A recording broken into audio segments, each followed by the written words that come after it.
வணக்கம் மக்களே. நாளை ஏப்ரல் 23 நம் ஜனநாயகத்தின் மிக முக்கியமான நாள். இன்னிக்கு நைட்டு உங்க வீட்டு வாசலுக்கு யாராவது வந்து சில நோட்டுகளை நீட்டலாம்.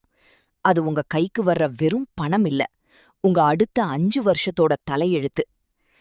அவங்க குடுக்கற அந்த பணம் யாரோடையது தெரியுமா? அது உங்க பணம்தான். நீங்க ஒரு தீப்பெட்டி வாங்கினாலோ பெட்ரோல் போட்டாலோ அரசாங்கத்துக்கு கட்டுற வரிப்பணம் தான் அது.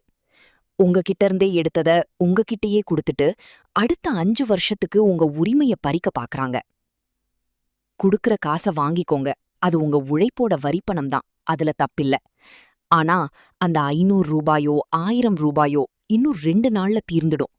ஆனா நீங்க போடுற ஒரு தவறான ஓட்டுனால வர்ற விளைவு அடுத்த 1800 நாட்களுக்கு உங்களையும் உங்க குழந்தைகளோட எதிர்காலத்தையும் பாதிக்கும். யோசிச்சு பாருங்க. தரமான கல்வி கிடைக்குமா? மருத்துவ வசதி சரியா இருக்குமா? ஊழல் இல்லாத நிர்வாகம் அமையுமா? இதையெல்லாம் தீர்மானிக்கிறது அந்த பணம் இல்ல, நீங்க மனசாட்சிப்படி போடுற ஒரு ஓட்டு தான். வாக்கை விற்பது என்பது நம் உரிமையை விற்பதற்கு சமம். நாளைக்கு ஓட்டு போடும்போது பணத்தை ஞாபகம் வச்சுக்காதீங்க, உங்க வீட்டு குழந்தைகளோட எதிர்காலத்தை ஞாபகம் வச்சுக்கோங்க.